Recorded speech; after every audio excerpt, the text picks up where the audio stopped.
Music has the extraordinary power to transcend time and space, to evoke emotions, and to unite us in ways words simply cannot.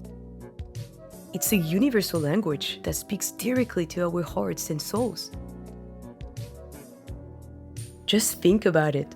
A single song can transport you back to a specific moment in your life, evoking memories and emotions that you thought were long forgotten.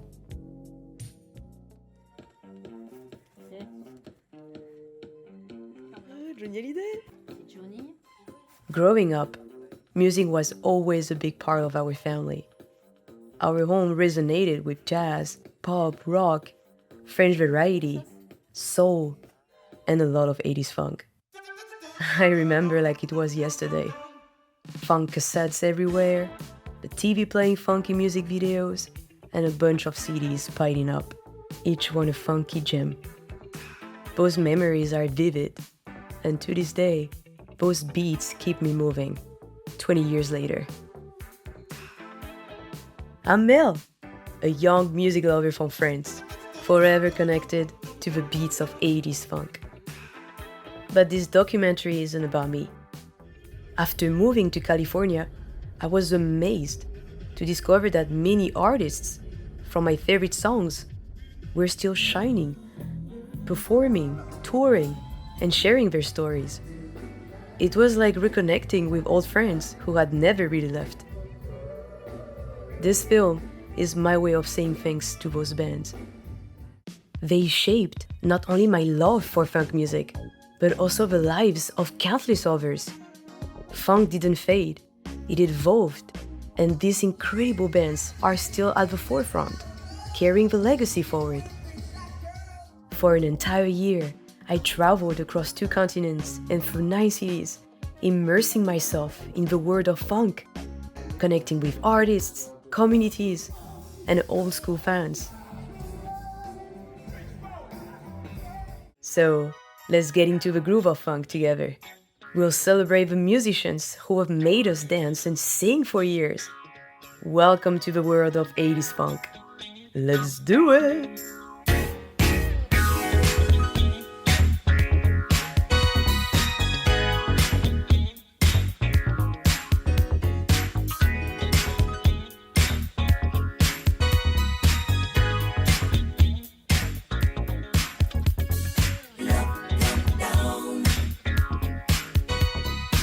Before we dive into the 80s, let's take a step back and explore the roots of funk.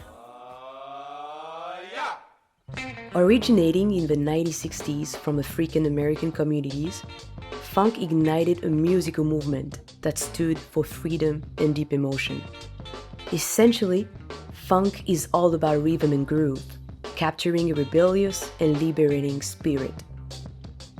Drawing from rhythm and blues and soul, it fused with psychedelic elements, producing dance beats that got everyone moving. In the late 60s and early 70s, funk music emerged with defining artists like James Brown, often hailed as the godfather of soul. His band didn't just play music, they birthed the unmistakable funk beat, synonymous with street funk. Brown's philosophy of playing the one, a rhythmic emphasis on the first beat, became a cornerstone of funk rhythms, with timeless hits like Papa's Got a Brand New Bag and Sex Machine. Sly and the Family Stone, steered by the magnetic Sly Stone, infused funk with a message of unity, best captured in tracks like Everyday People. The world of funk wouldn't be complete without George Clinton and his Parliament Funkadelic collective, champions of P-Funk. They weren't just musicians, they were showmen, known for the extravagant stage acts and avant-garde albums like Mothership Connection. Bootsy Collins, who started playing with James Brown, then transitioned to Parliament Funkadelic and reached the P-Funk sound. This era was more than music. It was a movement, with these icons leading and blazing new trails.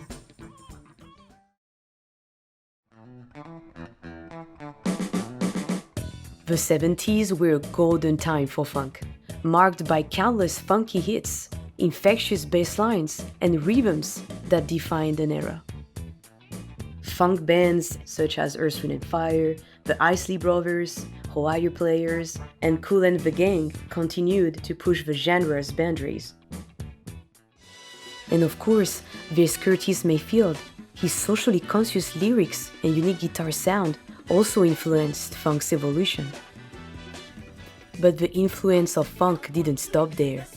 Disco drew heavily from funk, both in rhythm and its cultural vibes.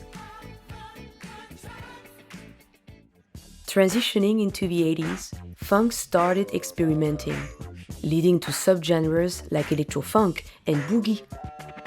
Zapp & Roger brought the talk box to the mainstream, with hits like More Bounce to the Ounce. And then came the 80s.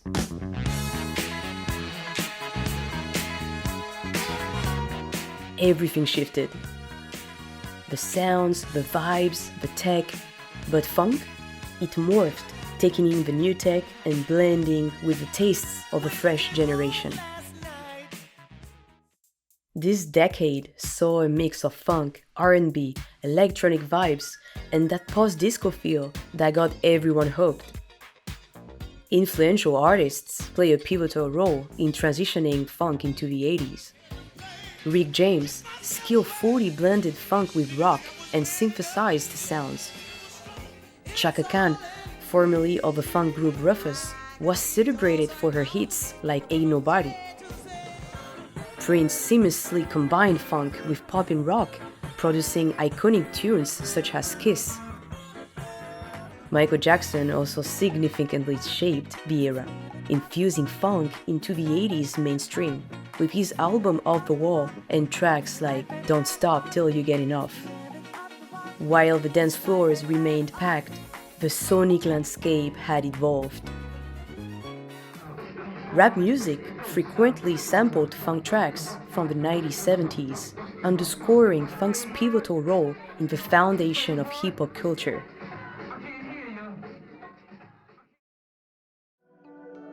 The 80s gave us unforgettable funk and R&B legends. Funk is very much alive, and these legends are here, ready to share their stories and music.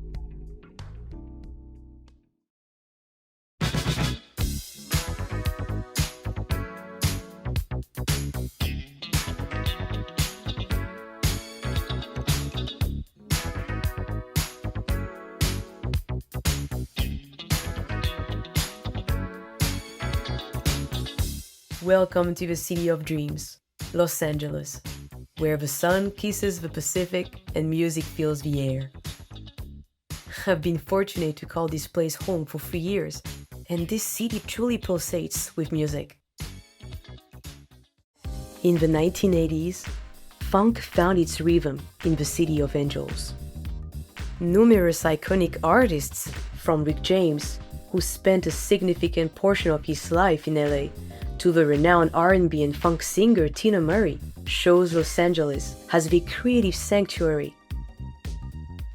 And then there's the exceptional Patrice Rushen, who added her unique flavor to the LA music scene.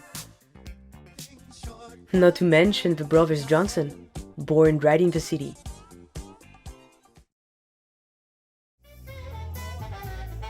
Funk remains alive and pulsing in Los Angeles and throughout California. Artists tour celebrating this old-school sound, and California radio stations frequently play these classic tracks. Radio Free 102.3 KJLH, Compton, Los Angeles, Long Beach, and Inglewood. Art LeBeau, a renowned California radio host, left a mark in Los Angeles, promoting oldies but goodies. He didn't just promote these tracks, but also organized and hosted events and concerts featuring these artists. I had the privilege of attending the Art LeBeau Festival in San Bernardino. The lineup was spectacular, with bands like Peaches and Herb, Heatwave, Blue Magic, GQ, and the SOS Band. It was a living proof of the enduring love for funk and old school music in California. I also had the incredible opportunity to witness Rolls-Royce, hailing from Los Angeles, performing at the LA County Fair 2023. Their music still grooves, and they continue to tour in all the country, singing their most incredible hits. That same night, I also experienced the electrifying energy of Ohio players as they belted out classics like Fire and the funky melodies of Evelyn Champagne King, one of my all-time favorites.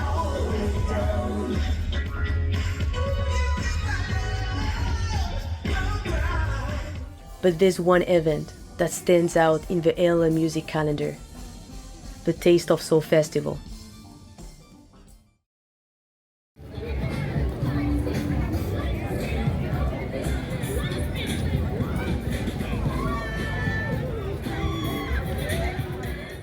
Initiated by Danny J. Beckwell Sr. in 2005, the Taste of Soul Festival celebrates African American culture, food, music, and community in the heart of the Crenshaw district. The festival attracts thousands, with vendors offering delicious foods and providing various services.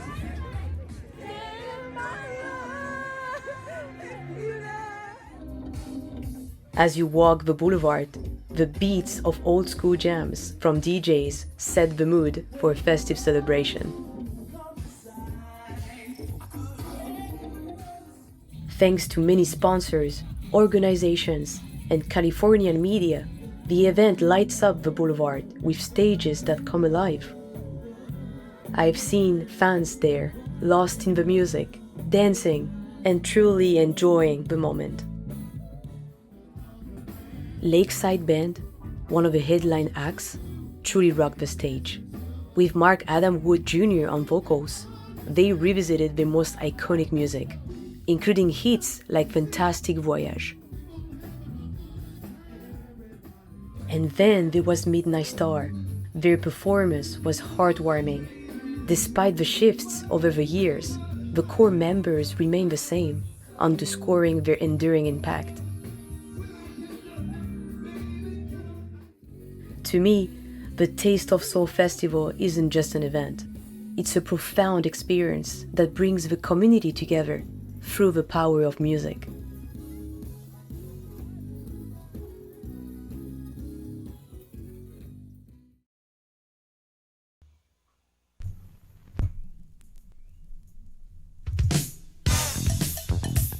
Legendary funk artists and bands emerged in California. But one band stands tall among them, earning their place as one of the greatest funk and R&B legends of all time. The mighty Whisper Band. Are you ready? Put your hands together. Everybody give me a hand clap. Come on. Formed in 1964, the Whispers originated in South Central with twin brothers Walter and Wallace Scott, along with Nicholas Cadwell, Marcus Hudson, Gordy Arman, and LeVelle Degree, who joined the lineup, replacing Gordy in 1973. They first gained recognition on the Soul Cloak label with hits like Seems Like I Gotta Do Wrong and Make It With You. As the 1970s unfolded, the Whispers continued to evolve and adapt to the changing musical landscape. Their seamless fusion of funk, disco, and soul was nothing short of impressive. The song And the Beat Goes On not only dominated the charts, but defined the R&B and funk music of the late 70s and early 80s. The Whispers skyrocketed to fame in the 1980s and released a series of highly successful albums and singles. Tracks like Rock Steady, Keep On Loving Me, It's a Love Thing, and In the Mood became chart toppers, cementing their presence in the music industry. The Whispers' smooth ballads like Olivia and Lady, combined with their R&B hits that ruled the charts, established them as one of the greatest funk and R&B acts in history. Today, the Whispers, composed of the twin brothers and Level Degree, continue to tour across the USA, maintaining a devoted fan base. As they celebrate their 60th anniversary, they took the stage in 2023 at multiple cities, including a show at the Greek Theater in Los Angeles. This 2-hour performance was fantastic. We all had an incredible time singing and dancing to their timeless songs, proving that good music spans generations. That evening, the Whispers shared the stage with other music legends, including Function and Jeffrey Osborne, the former lead singer of LTD. Such a great show.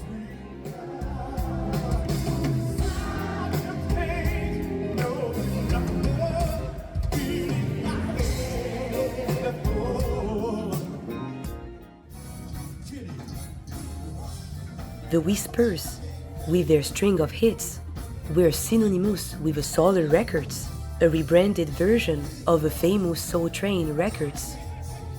This label, co-founded by Dick Griffey and Don Cornelius in 1975, extended the legacy of the iconic television show Soul Train. But Soul Train was not just another TV show.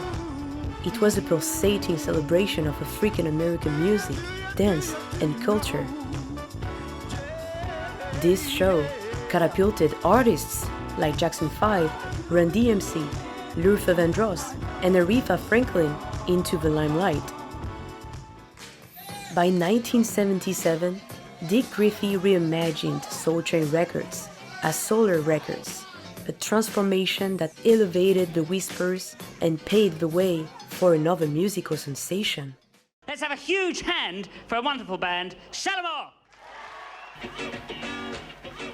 With their catchy tunes and danceable rhythms, Shalamar personified the musical spirit of their time.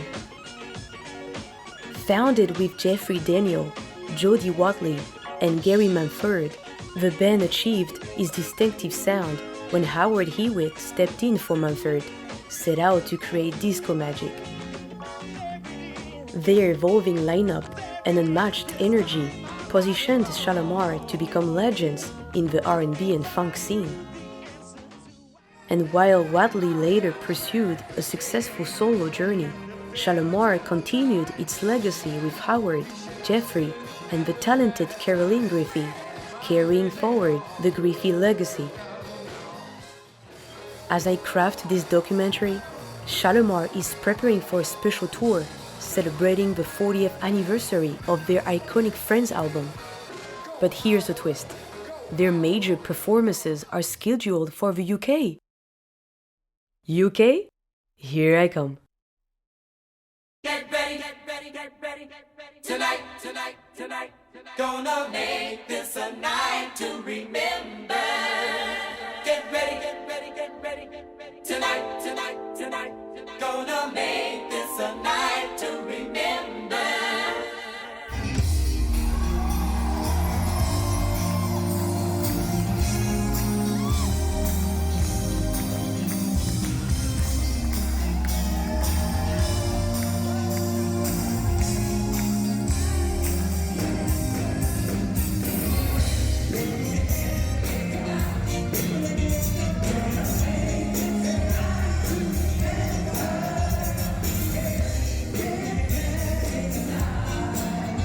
It was such an emotional concert.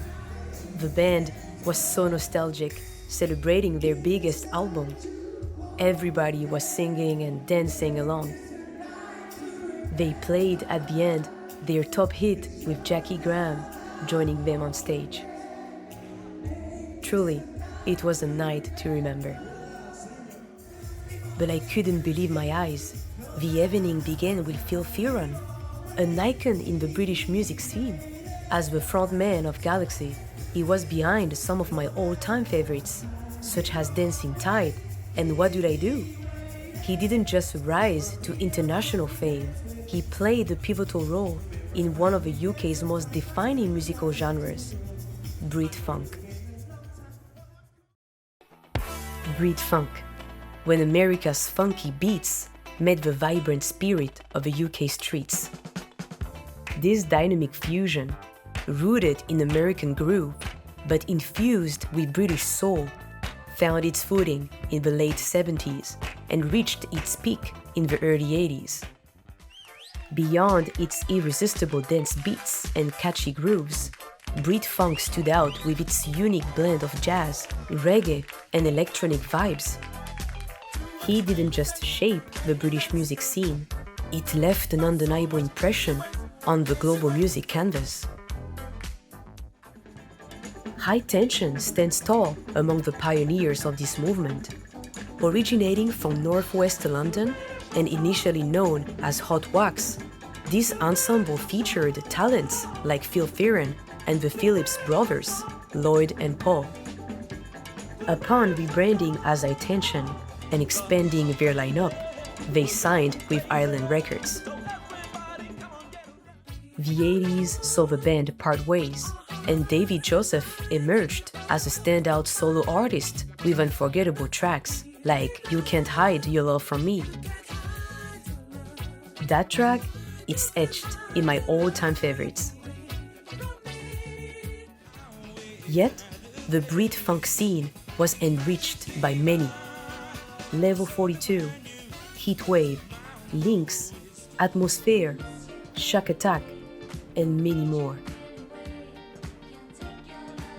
Bands like Haircut 100 and Wham propelled their careers further by integrating this signature sound.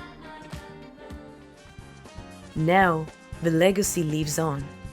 Icons of Brit Funk are still performing on tour. The Brit Funk Association, boasting former members from iconic bands like Berger & Co., High Tension, Central Line, and Light of the World, and occasionally joined by talents from Incognito, has taken to the UK stage, treating audiences to their timeless hits. Delegation holds a special place in the symphony of British funk. With Rick Belly, Len Colley, and Roddy Harris at the helm, their music was celebrated for its harmonious vocals and meticulous production. Now performing as Delegation Band, with original member Rick Belly, they continue to electrify stages across Europe. Following Shalamar's gig, I was honored to chat with Rick Belly and his son, bassist Christian Belly. We discussed their album Eau de Vie and the lasting impact of Oh Honey. And it's funny because it was recorded like best pop song of the time, and then in 79 you record and produce Oh Honey, and it was a huge hit, but in the United States too, and ranked 5th in the US Billboard. He did, yes, number 5, yeah, with some one guy from America called Joe Sutton. Mm-hmm. He ran a company in California called Shady Brook, and he took the song, or the album, and he decided to release Oh Honey first, and then we got the news. It's good on the charts. We couldn't believe it. And I was so nervous, really nervous. I thought, well, it's a soul song. Mm-hmm. I'm a Jamaican, and so I remember Joe Sutton came over. I said, you guys have to come do a tour in America. And I said, I was so scared because I said, look, we're gonna compete with people like James Brown. Or he said, listen, I'll never forget. He said, you have to think of one thing: the people who are buying your record, they're not buying James Brown records. So just think about yourself. That was it. I'm from France. Yes. And I was always curious to know why you name one of the album in French, Eau de Vie, and it's Probably the Love of Me, You and I, favorite album ever. And I was so curious why you decided to name it in French. Okay, well, first of all, it was nothing to do with me or with the guy. It was a record company. Okay. Okay. Now, Promise of Love, we were signed to a company here called State Records. State Records. State Records, and they're the ones who leased it to Shady Brook. Now, but we only had one album deal with State Records. So when we decided to do the second album, that was offered to a company called Areola. Right? We done the album, and we didn't have a name for it, for the album. It was one of the guys in Areola, one of the head guys said, we would call it ODV.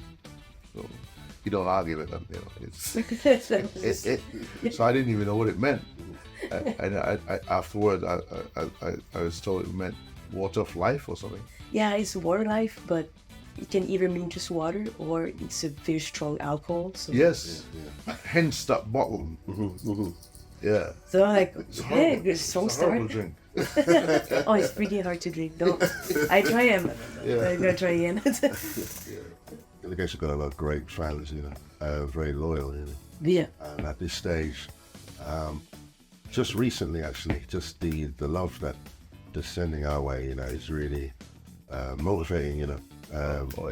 They want us to carry on, they want the music to keep playing, so it's good when you know you've done something, you know, worthwhile. People appreciate it. Yeah. Yeah, it's great. It's great to be a part of that. And have the opportunity to be a part of that. Absolutely. It's a nice kind of time really to look back at the career with the peers of Delegation Band as well, you know. They've all kind of really left a legacy, you know. Yeah. It's being represented in your documentary. Oh yeah. And it's good that you're so young, but in a sense the music lives on into another generation. Yeah. Oh, for sure. Yeah. Speaking with them was truly a delight. Their fervor for music and commitment to their fans made a lasting impression on me. As I continued my journey in the UK, I couldn't help but reflect on my love for another band. The UK's music scene has always held a special place in my heart, and this band delivered incredible songs.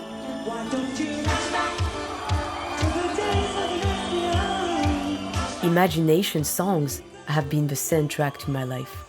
I can still recall those cassettes playing in my parents' old Peugeot, introducing me to funk for the very first time. Lee John, alongside Ashley Ingram and Errol Kennedy, formed Imagination in 1981. Their music was known for its catchy melodies, innovative synthesizer techniques, and soulful vocals. Their signature sound, blending elements of funk, disco, and new wave, set them apart in the music scene. Today, while Ingram and Kennedy departed in 1987, Lee John keeps the essence of Imagination alive, touring with a new lineup. Their hit, Just an Illusion, released in 1982, remains iconic. While we couldn't meet in person during my time in the UK, we had previously arranged a remote chat to discuss the magic of this timeless track. Were you expecting such a success with this song? To be honest with you, when I wrote Illusion, I was writing with Steve Jolly, and I recorded In the Heat of the Night, which is the title album that it was on. It was the time when we would like record in 4 weeks a whole album. You know, that's it, written and ready. Wow. Yeah, that's how fast we were working. And there's always pressure from the record company, you know, all that kind of stuff. So I done In the Heat of the Night, and I loved In the Heat of the Night. I was really into it, and it had a different sort of groove, and I kind of liked it. And then they kind of redid it. And then Illusion, I wanted to sing it in another way, a different style. By this time, you must remember, we just had Body Talk was a huge hit. In and Out of Love was a big hit. I love Flashback was a big hit. Burning Up was a huge hit, especially in the clubs. So Looks So Right was a big hit. And then Don't Look Back became, which was a ballad on the Body Talk album, a classic. So we had, and Tell Me Do You Want My Love was like a huge club hit, and also #1 in Canada, if I remember. So after that amount of, everywhere around the world, there was, from the Body Talk album, there was a hit of one time. already. Already. So by the time we got to Just an Illusion, I thought, probably we'd had our time because, who could sense? And it just exploded even bigger. When I first heard the record, I was in a limousine driving to the airport to go to Canada from New York. We were just on a show in New York, and I heard it on the radio, Frankie Crocker. Okay. Crocker, WBLS, he was playing it as an exclusive import. As we'd just been performing So Good, So Right and Burning Up and everything, because everything was delayed in those days. So, like by the time we'd done our first and second singles in England, everywhere was catching up. So we were top 10 R&B, So Good, So Right and Burning Up. In that time, an R&B record was like having a top 10 in the UK or in France, because it's so wide. Yeah. And like even in the dance chart, we had a #1 in the ending of '88, something like that, with Instinctual. Oh, really? That was like having a top 20, top 10 record in England, and that the dance charts really made a difference in those days. Today, Lee John is touring and deeply engaged in various projects, marking the 40th anniversary of the band. Recently, I don't know if you know, I've had a big record. I think college radio played it in America. The Lost Chord with the Gorillaz. Yes. And then I had a track with Vic Simonelli, Feels So Good, which was in all these different dance charts, literally a couple months ago. And I also have another track with more of a soul feel with another guy called Rob Scott, who's really good. And then I've got a smooth jazz album with Will Sharp of Shack Attack. So next year is 2020 Lee. Wow. Not 2023, 2020 Lee. So you 2020. Yeah. I like it. I'm doing loads of different work with different people. And I'm just keeping doing it. I'm having fun doing it. So I'm working with some young people as well on some different stuff. So yeah, so that's what it's all about. Having heartfelt conversations with these iconic British funk bands was incredible. Learning about their experiences in Europe compared to the USA, discovering their backgrounds, and sensing their pride in still touring with dedicated fans was enlightening.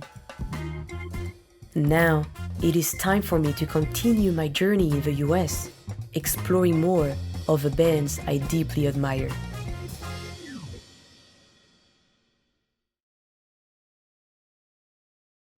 You have one message.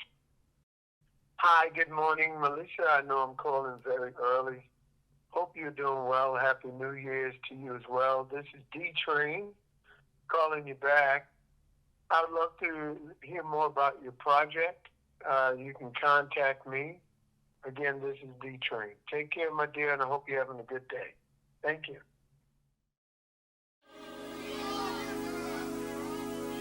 Listen, are you ready? Keep keeping on. You gotta keep keeping on. Gotta keep on going. Ha. Keep keeping on. As a huge fan of D-Train, hearing this voicemail was surreal. D-Train, this incredible duo, stormed the 80s funk and R&B scene with hits like You're the One for Me and Keep On. After parting ways to pursue individual projects, their bond remained. James even took the step of officially changing his name to D-Train and continues to tour both in the US and Europe. During our conversation, D-Train delved deep into the story behind the hit You're the One for Me, emphasizing his gratitude towards his partnership with Eaves. He said, here's his number, give him a buzz. So I gave him a call, and he said, come on over. So I went on over to his house. He lived on Ralph Avenue in Patch in Brooklyn. And we get to his house, his studio was in the basement. And he said, hey man, you know, I love your voice, da-da-da-da-da. We made our introductions. He said, I got this track, man. And that was back when everything was reel to reel. So he starts playing, he says, now, listen to this and tell me what you think. And he said, I stand up on the cloud and shout out now with Joe. So he's playing it. He said, that's all I got. I don't have nothing else. I don't know what to do, man. So I said, okay, play it again. So he played it again. I said, okay, get me a pad, man. Get me a pad. And give me a pen. And so within an hour, no, maybe less than an hour, he played the track again. And I started writing, with this love I found, takes my feet up off the ground, fly with, you know. And we started collaborating, throwing ideas back and forth with each other. Within an hour, You're the One For Me was born. So this is when you guys were like an instant connection between you and connection. Oh yeah. The start. We knew we were going to write together because, I mean, as a kid, I was only 19 years old. And he was like, man, I'm taking this around to a couple of record companies. I said, okay. La-di-da. Yeah, I had already did my first recording when I was 15 years old with Reverend Timothy Wright, so nothing came of that. I didn't expect anything to happen. He took it to Capitol Records. Capitol Records said, nah, we'll pass on that. We don't like it. Okay. He took it to Columbia Records. They said, he can't sing. Get a girl. Go get a girl. He took it to Arista Records. Nah, we don't want it. So everybody passed on D-Train. Every major record label said, no, we don't want him. So he got a call from a guy on 57th Street named Marvin Schlachter. And Marvin called him up. He had a meeting with Marvin, and they went into the office, and he played Marvin the track, and Marvin called in his entire staff, and some of which I still know to today. And they were like, this is a hit record. And at the time, Prelude was the hottest dance label in the world because they had Unlimited Touch. They had France Jolie.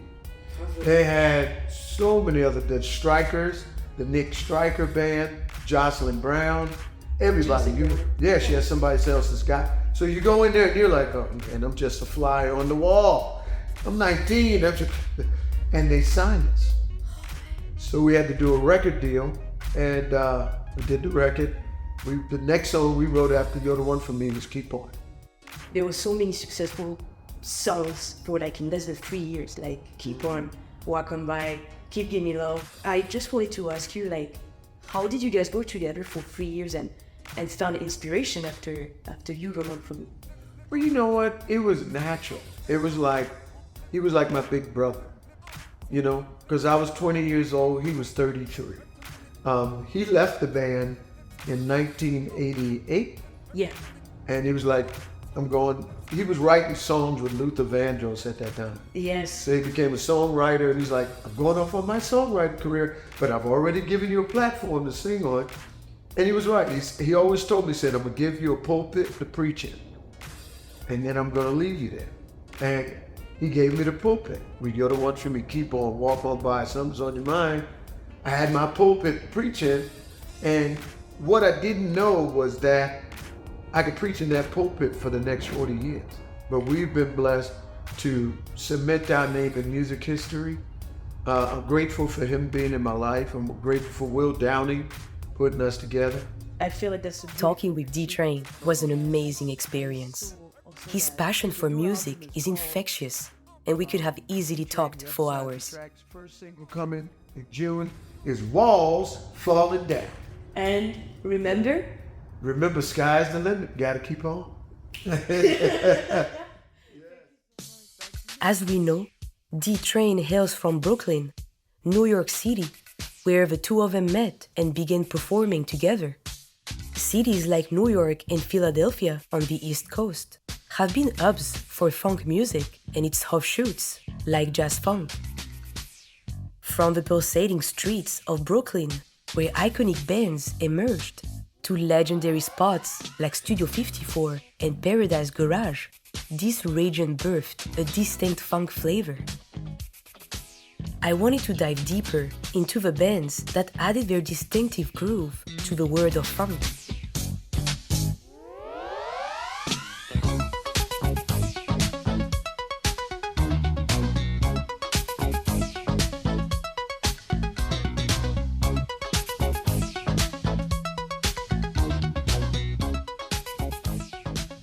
Here, in the vibrant heart of cities like New York, urban and soulful elements converged to create a distinctive flavor of funk. Artists like BT Express and their classic Do It Till You're Satisfied represent Brooklyn's essence. Cameo, with unforgettable tracks like Word Up, defined the heart of New York City. The irresistible rhythms of BB&Q Band and Unlimited Touch lay the foundation for future artists. Surface, meanwhile, balanced soulful ballads with funky hits like Falling in Love, one of my favorite songs. Philadelphia, renowned for the Philly soul movement, shaped the 70s with a combined genius of Kenny Gamble and Leon Huff. Their groundbreaking sound and vision elevated artists like the OJs and Teddy Pendergrass to legendary status. Among these icons, Stephanie Mills, an exceptional singer and songwriter, mesmerized the crowds with powerful hits like Never Knew Love Like This Before. And who can overlook the funky beats of Double Dutch Bus by Frankie Smith? Reflecting beyond just the songs, consider the societal backdrop of the era. Hip-hop started on the East Coast, and it was more than just music, it was a message. Funk and soul met hip-hop, and even G-Funk was influenced by these early sounds. Together, they told stories about life and challenges. Luminaries like Grandmaster Flash, Run DMC, and Biggie weren't just performers, they were storytellers. Even today, traces of the East Coast's musical heritage can be heard in modern tracks.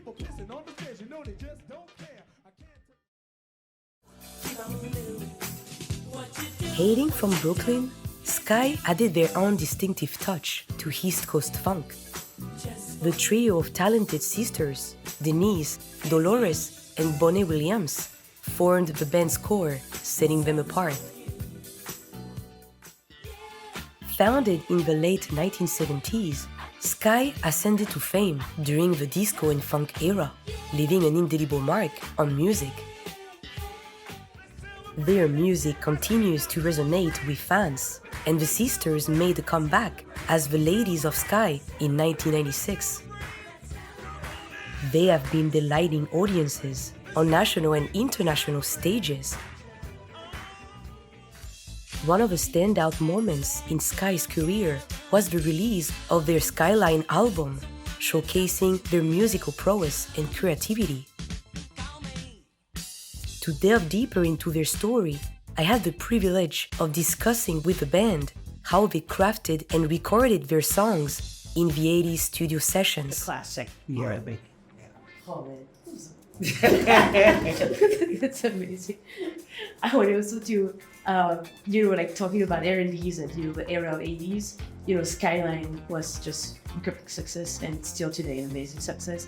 It is my favorite album, and I wanted to ask, how was the creation process? Or even how was the collaboration with all of you guys? Where I can hear like you guys are really close to the writers, because okay. Yes. And Yes. I was so curious, how do you guys collaborate and do that? So, they had an interesting approach to recording. In the beginning of our I can see the career. Laura's Yeah, Laura, because she knows what I'm going to say. Randy and Saul use the surprise method of production, which means you don't really necessarily know the song before you go into the studio. unless I was doing the lead vocal. And so there would always be this process. The process was we would do like sort of a demo in the basement, the hole in the ground studio, which was Solomon's dad's basement. Right. So a lot of times, we would do like a demo of the particular song. So maybe the lead vocalist, I would probably know the song, but then they would come in and they wouldn't know anything about the song at all. Nothing. And we would basically go through each section, and Randy would say, okay, this is what I need you to sing. The three of us would figure out who's singing what harmonies. Wow. Fortunately for us, again, our choral training kicks in. Right. And so naturally, I'm going to sing the low note, Bonnie's going to sing the middle note, and Dolores is going to sing the high note. And it just happens. What happens is then we would switch it around. Because Dolores and I both were sopranos. So then we would switch it around. Then he'd have me singing the low note, Denise singing a high note, Dolores singing the middle. Then they would switch it around again. And so on our vocals, on our vocal tracks, or on our background tracks, we're all singing each other's notes because they said they got a different tone by how everybody's voice was. Dolores used to get the piece of paper, like Denise said. Well, what did you used to do with that piece of paper? It was paper because, so the different inflections, because we didn't really necessarily read music and we didn't have sheet music, we would have to sit there and put different little lines and speculations so we understand how he wanted us to sing certain words. Right. And so we had our own proofreader's box, basically. Right. It's just tabs, how we were gonna bring this up and squiggle this around and maybe put a little vibrato on something else. So we just had all kinds of little notes and scribbles. It was something. It was our own way of communicating. Nobody else understood what was going on. But that is correct. But it was something to go in there because sometimes there was no lead either. And we would not know what the song was until we got in the studio. Oh yeah. Yeah. 99% of the time, we did not know what was. So in Randy and Saul's minds, it was like, we're gonna get the best performance out of you in the moment. Like improv. That's right. It's an improvisation. It's a whole improvisational situation, and especially when it comes to the ad libs, at the end. Then you're just kind of feeling the song at that point, and you're just singing whatever is coming to your head or your heart. We made the road fun. Yes. Yeah, because it can get grueling, especially when you have back to back days. And long hours of long hours, travel, and right. Yeah, long hours on the plane, flying here. I mean, there was at one point that I said, if I ever see an airplane again, it'll be too soon. A lot of times people don't look at that. They just see what we do on stage. They don't know about the late night truck stops. And they don't know about going in the bathroom with the little mouthwash early in the morning because you can't brush your teeth yet. You know what I'm saying? They don't think about the hum of the engine, the bus. They don't think about those, going from Arizona to Detroit in the wintertime and you got on a t-shirt and you step out and it's, 20 degrees. So it's like Denise said, you have to make it fun. And that's what I love because you guys making it positive. Always looking at the positive side of the situations. That's really cool. Very cool. I didn't expect this also much for that. I was really impressed by how they approached making music and producing albums. Their talent is undeniable, but it's their authenticity and warmth that truly resonate. Being in New Jersey for this interview reminds me that another legendary funk band was born right here. Probably the one that marked history. Here are Kool and the Gang. Hey, please welcome Kool and the Gang. Kool and the Gang. Kool and the Gang. Kool and the Gang. A name that instantly brings back melodies and memories from a golden era of music. Growing up, their music was a constant presence in my home. I vividly remember my parents owning a VHS of the band's best video clips. Stone Love had me captivated, watching its video on repeat.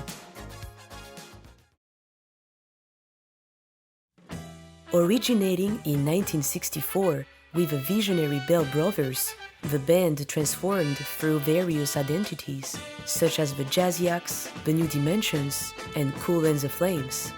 But it was as Kool and the Gang that they truly captured the world's attention. Their 1969 album was more than just a record. It established their presence on the Billboard R&B chart with Kool and the Gang. From their Grammys to American Music Awards, and even their spot in the Songwriters Hall of Fame, every honor speaks volumes of their deep impact on music. The arrival of James J.T. Tuller marked a transformative era for the band, producing iconic hits like Ladies' Night, Celebration, Get Down on It, and more. Albums like Emergency remain musical masterpieces.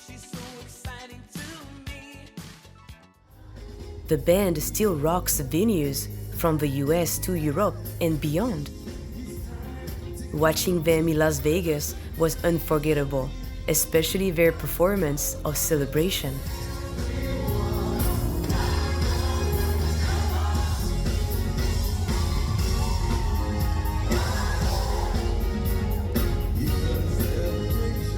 With Robert Kool Bell, now the band's sole original member, and with dedicated musicians like Sean McWhiller, Kool and the Gang embodies enduring talent and passion.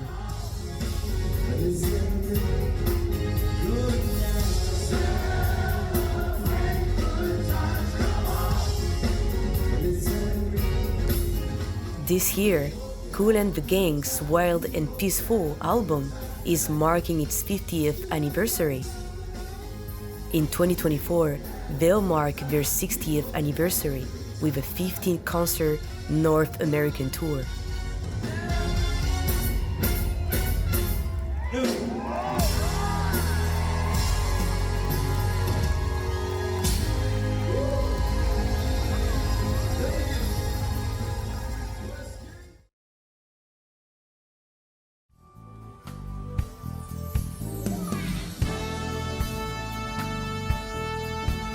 Early in their career, Kool and the Gang were rooted in jazz.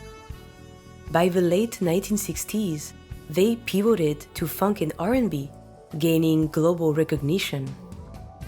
They weren't alone in this shift.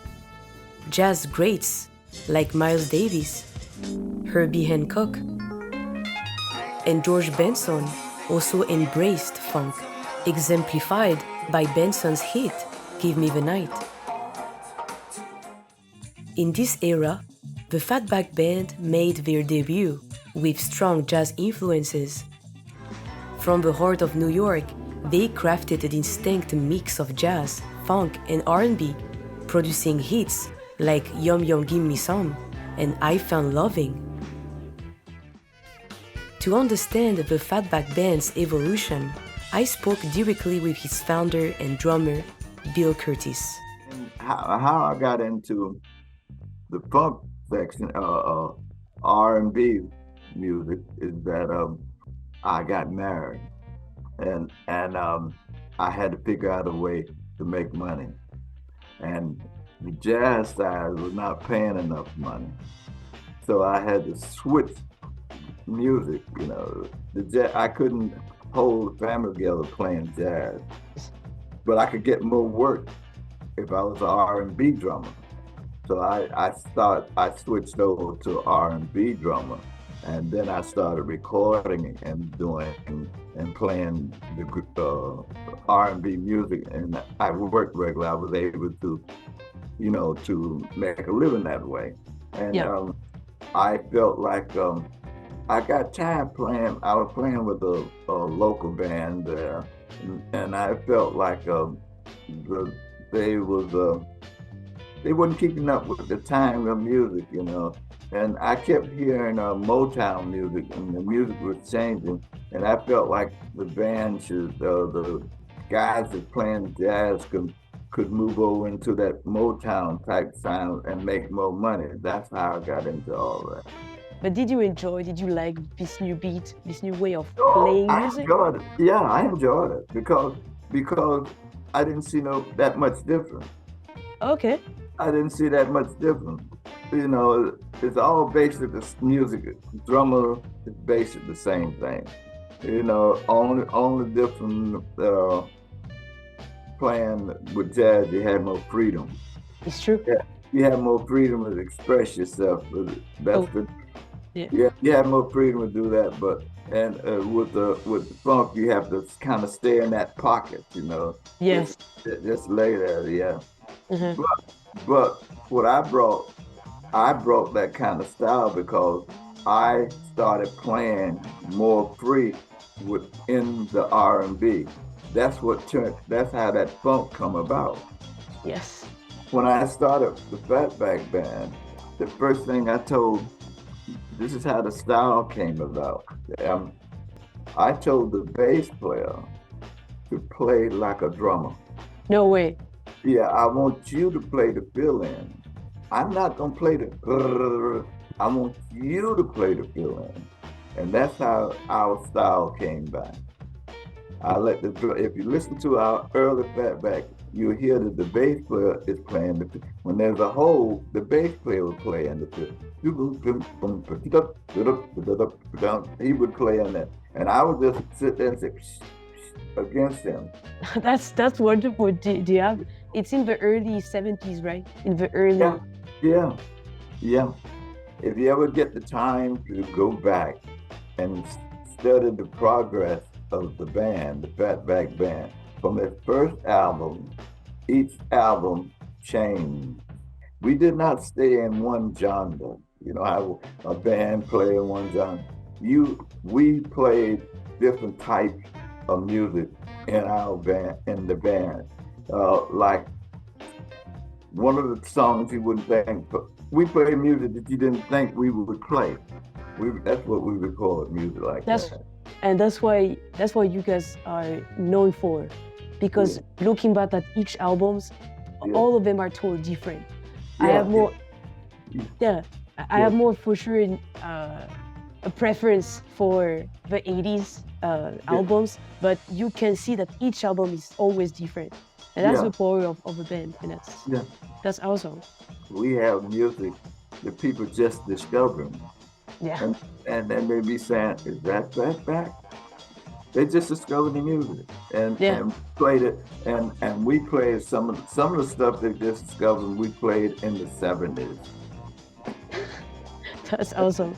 It was really great to know more about all of this and give me your time. I really enjoyed it. Seriously, thank you. And I enjoyed talking to you. Thank you. Thank you, Bill. Bye-bye. Bye-bye.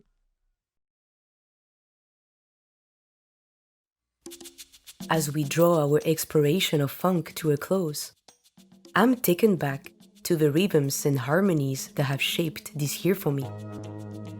My journey into funk's deep, soulful melodies has reinforced a truth: the classics in music never age.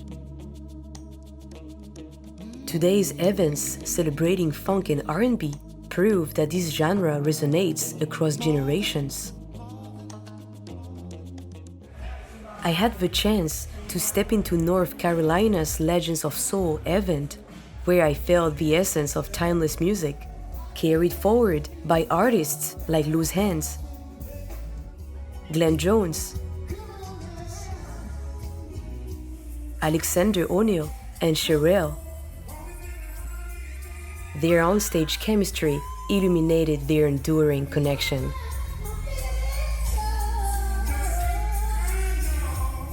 Today, the magic endures, with legends celebrating milestones and new generations gracing the stage. It's a joy to see Rick Bailey and his son Christian Bailey preserving the legacy of funk. the Commodores, a powerhouse in soulful funk and R&B, have witnessed Walter Orange passing the torch to his son, Cody Orange, who now joins the talented James Dean Nicholas and William King. While some legends continue their global performances, others live on in our memories.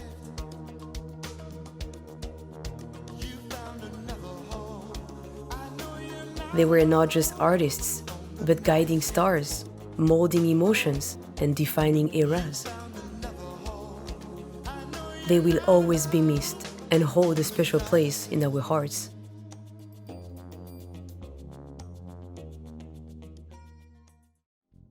One standout moment from my explorations was the profound reverence for George Duke. D-Train, for instance, expressed his gratitude, recalling with fondness when Duke shows one of his compositions. George Duke is recording 2 of your songs. I was like, huh? Also Jeffrey Osborne's tribute in Los Angeles, where he sang the timeless classic On the Wings of Love as a heartfelt dedication to Duke.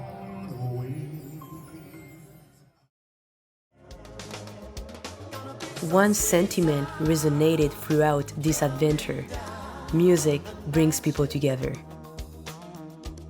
I have met incredible fans and funk lovers who have made this journey unforgettable. In the wise words of Roy Ayers, the true beauty of music is that it connects people. It carries a message, and we, the musicians, are the messengers. Unfortunately, I couldn't meet all my funk heroes, but it's heartening to see the likes of Chaka Khan, Charlie Wilson, Frankie Beverly and Maze, and The Time still setting stages afire. The spirit of funk thrives with celebrations like the Isley Brothers' performances and Cameo's upcoming 50th anniversary tour. Funk's influence is global. From Japan's smooth city pop to Africa's pulsating Afrobeat, its impact is felt everywhere. In the 70s and 80s, French bands like Ciron, Sheila and B Devotion, and the Italian-American band Change produced funk-infused disco tracks that still resonate. But the legacy of funk didn't just stop in the 80s. It kept shining in the 90s, 2000s, and even today, with incredible new artists emerging and carrying the torch of modern funk and future funk.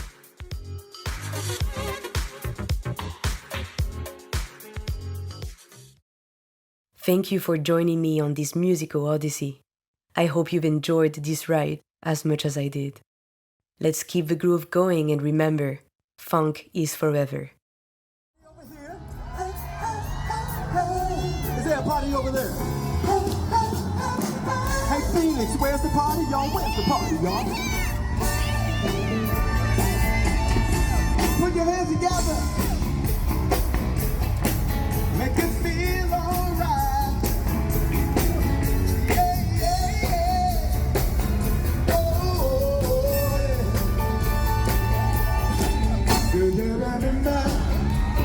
26 nights, September. Girls changing their minds, they're getting down. We're chasing the cloud away. Arms are ringing, and the key that is so sweet.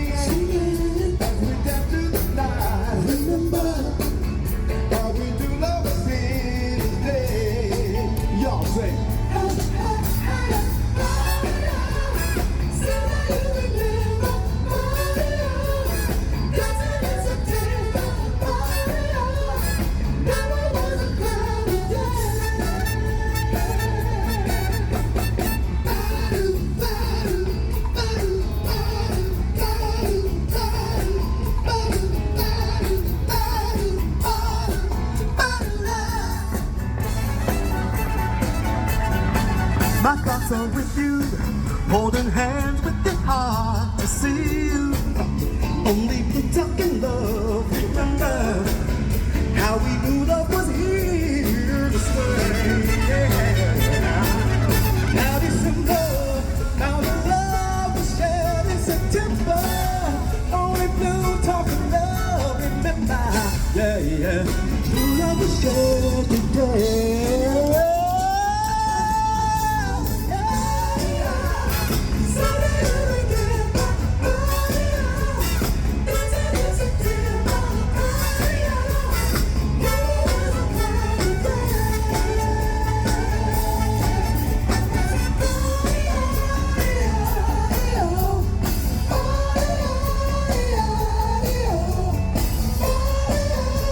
Party people in the house, let's jump, come on. Those bells were ringing, ha ha, our soul was singing. Do you remember? Never a cloudy day, y'all.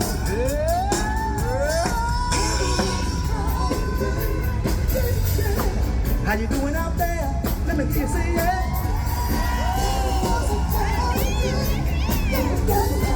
Are you doing all right over here? Say yeah.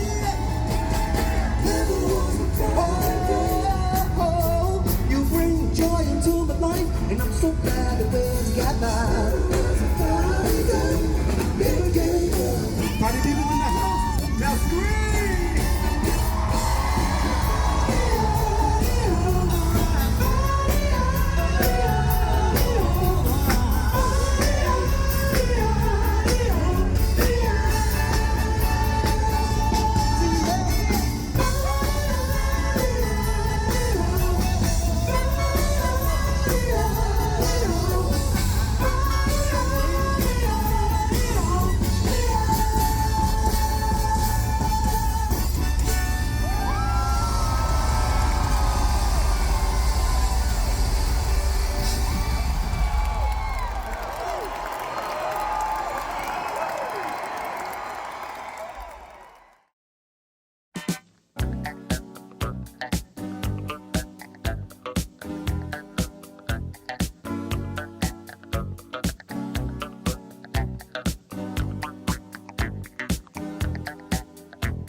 Gonna have myself